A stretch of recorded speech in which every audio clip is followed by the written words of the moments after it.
미도는 좋은 시계 브랜드인가요? 나쁜 시계 브랜드인가요? 빌런입니다. 이번에 리뷰할 브랜드는 미도 모더른 멀티포트 TV 빅데이트 로즈골드 PVD입니다. 좋은 시계 브랜드가 도대체 뭘까라는 질문을 리뷰를 준비하는 내내 고민을 해봤습니다. 첫 번째, 무조건적으로 예뻐야 한다. 예쁘다는 정의가 사람마다 각자 조금씩 다를 수 있다고 봐요. 누구는 독사, 샤크헌터나 태그의 모나코 같은 독특한 디자인의 시계를 예쁘다고 평가할 수도 있고요.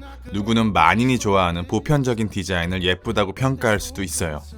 아름다움에 대한 순수한 갈망은 인간이라면 누구나 가지고 있는 설득이 필요 없는 사실이라고 생각합니다. 두 번째, 말 그대로 시계를 잘 만들어야 합니다. 기계적으로 혹은 공학적으로 정밀도, 내구성, 소재를 비롯해서 무브먼트의 안정성까지 단순히 예쁜 시계는 굉장히 많거든요. 하지만 잘 만든다 이 조건이 추가되는 순간 선택지가 급격하게 줄어들게 됩니다. 세 번째는 긴 시간이 필요하다고 생각해요. 특히 시계 쪽은 이게 더 격하게 적용되는 것 같은데요. 이게 단순히 무질서한 아카이브의 나열을 말하는 게 아니라 그 시계 브랜드가 수십 수백 년간 흔들리지 않고 어떤 외부적인 충격이나 아픔, 심지어 주인이나 CEO가 몇 번이나 바뀌었는지와는 상관없이 그 브랜드가 가지고 있는 연결되는 생각의 흐름은 짧은 역사를 가진 시계 브랜드가 굉장히 매혹적이면서 아름다운 시계를 잘 만들더라도 따라갈 수 없는 영역이라고 생각합니다. 네 번째는 최근에 돼서야 더해진 생각인데요. 몇 년 전까지만 해도 어떤 지역에 놀러가게 되면 가장 먼저 프랜차이즈를 찾아갔습니다. 적당한 금액으로 보편적이면서 안정적인 맛을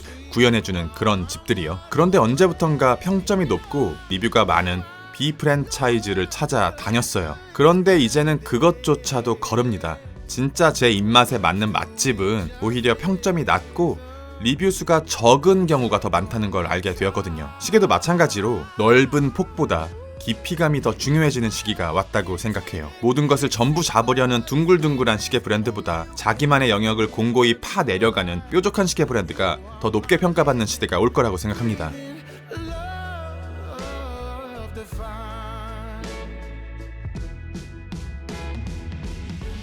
미도는 지금 변곡점에 서 있다고 생각합니다. 제가 기억하는 2000년대 초반의 미도는 전형적인 그룹 소속 브랜드의 보편적인 맛을 구현했습니다. 어느 쪽에서 봐도 크게 거슬리지 않고 어디에서도 크게 튀지 않는 그런 시계들이요. 그런데 어느 순간부터인가 미도가 자신이 짊어지고 있었던 기둥을 타인에게 넘겨주고 자기만의 색깔을 내기 위한 싸움을 시작했다고 생각하는데 그것의 별동대가 오션스타 디컴프레션, 본대가 지금 리뷰하는 이 멀티포트 TV 빅데이트라고 생각합니다. 가로 39.2mm, 세로 40mm, 11.5mm, 두께는 상당히 얇은 편 155g으로 묵직하고요. 미도 칼리버 80시간의 파워 리저브, 빅데이트 컴플리케이션, 리바크론, 밸런스 스프링으로 항자성을 잡았고 로즈골드 PVD 코팅, 양면 무반사 사파이어 글래스, 10바, 100m 방수, 17cm의 손목둘레 위에서 이 정도의 사이즈감입니다. 제 시각에서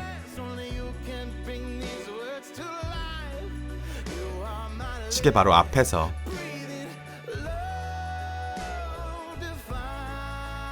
조금 더 멀리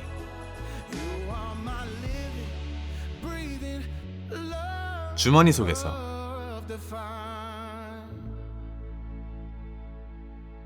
보편적인 39mm 사각시계의 사이즈감은 이것보다 좀 더 크거든요. 그런데 TV 모양의 베젤 케이스 디자인과 짧은 러그 덕분에 제 손목둘레 기준으로는 이상적인 사이즈입니다. 이 모델은 35mm 여성용 모델도 존재하고요. 다이얼 색상은 브라운, 인덱스는 다이아예요. 이 짧은 장면을 보십시오.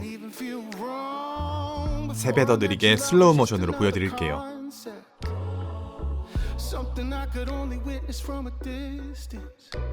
부분별로 끊어서 볼게요. 지금은 시계 다이얼에 빛이 들어가지 못한 상태입니다. 이 상황에서는 다이얼 내부의 가로 스트라이프의 능성이 아니라 스트라이프의 골짜기 속에 빛이 침투하게 되면서 짙은 남색의 다이얼이 마치 빛나는 것처럼 푸른빛으로 변하게 됩니다. 그리고 이때 인덱스들은 차분히 다음을 기다리고 있어요. 다음으로 빛이 다이얼 속으로 들어오기 직전 골짜기 속으로 침투했던 빛들이 빠져나오면서 다이얼의 채도는 어두워지고 가장 먼저 빛에 반응하는 건 글래스 글래스가 아니라 챕터링과 다이얼 사이의 인덱스 라인입니다. 그리고 글래스 안으로 빛이 강하게 들어오게 되면 빛이 인덱스 라인을 타고 하나의 띠를 형성하게 되고요. 이 에너지는 작은 원형 인덱스 그리고 사다리꼴 인덱스의 테두리에까지 전달되게 됩니다. 서로 연결되어 있지 않은데도요. 비교해서 보여드릴게요. 빛이 다이얼 속에 들어오지 못했을 때, 빛이 다이얼 속에 들어오기 직전, 빛이 다이얼 속에 완전히 진입. 제가 이 장면을 끊어봐서 그렇지 2초도 안 되는 시간이거든요.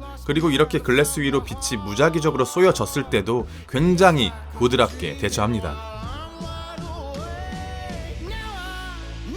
또 가로 스트라이프의 굴곡의 높이차가 균일하지 않아서 동일한 시각에서도 각도에 따라 이렇게 다이얼의 모습이 달라지게 됩니다.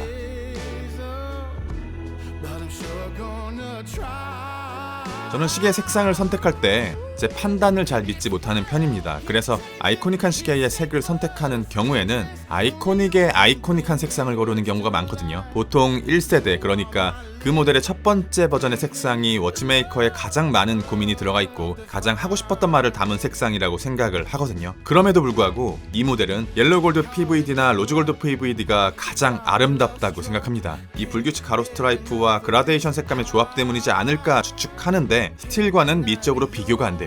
옐로우골드 PVD는 살짝 날아가는 금빛이고요. 로즈골드 PVD는 살짝 가라앉는 금빛인데요. 이건 피부의 톤과 취향에 따라 갈릴 것 같습니다. 둘 다 스틸보다는 훨씬 나요. 시계의 마감은 결을 살렸습니다. 세로 브러싱 마감이 발려있는 베젤 윗면과 크라운 가드, 그 결을 그대로 따라간 러그의 브러싱은 버클까지 이어지고요. 챕터링을 타고 쭉 내려가서 샌드블라스트로 마감된 거친 바닥면에 도착해서 바형 시간 인덱스를 찍고 다시 한번 지상에 올라와서 굴곡진 스트라이프를 만나고 앞에 보이는 원형 및 사다리꼴 야광에 도달하기 위해서는 다시 한번 지하로 내려가야 합니다. 은은한 어둠 속에서는 이 정도의 야광,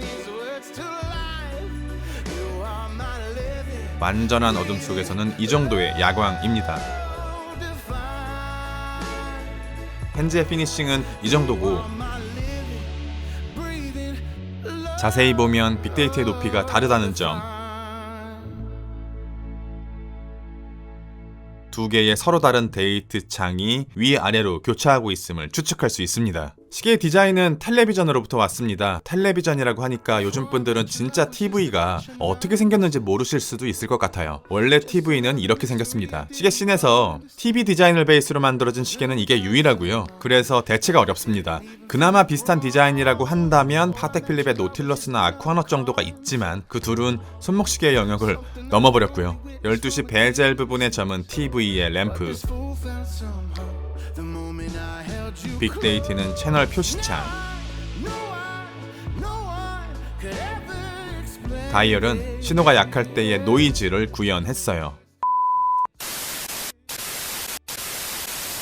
PVD를 해석하면 물리기상 증착입니다. 강철 표면에다가 나노 수준 크기의 금속을 쏴서 막을 입히는 과정인데요. 이 결합력이 사람들이 생각하는 것보다 훨씬 더 단단해서 일상생활 속에서 발생하는 스크래치 정도로는 절대로 벗길 수 없습니다. 오히려 경도는 강철보다도 더 단단해요. 그런데 폴리싱이 어렵다는 단점과 코팅된 막의 표면을 뚫어내는 정도의 찍힘을 버티기 어렵다는 단점이 동시에 존재합니다. 아름답다, 잘 만든다, 역사와 취향이 깊다, 그리고 이왕이면 가격도 좋다. 구독자분들은 미도가 이 조건들을 만족한다고 생각하십니까? 리뷰는 여기까지. 빌런이었습니다. 감사합니다. Feels like I lost my mind but found my heart. It's like I'm dreaming while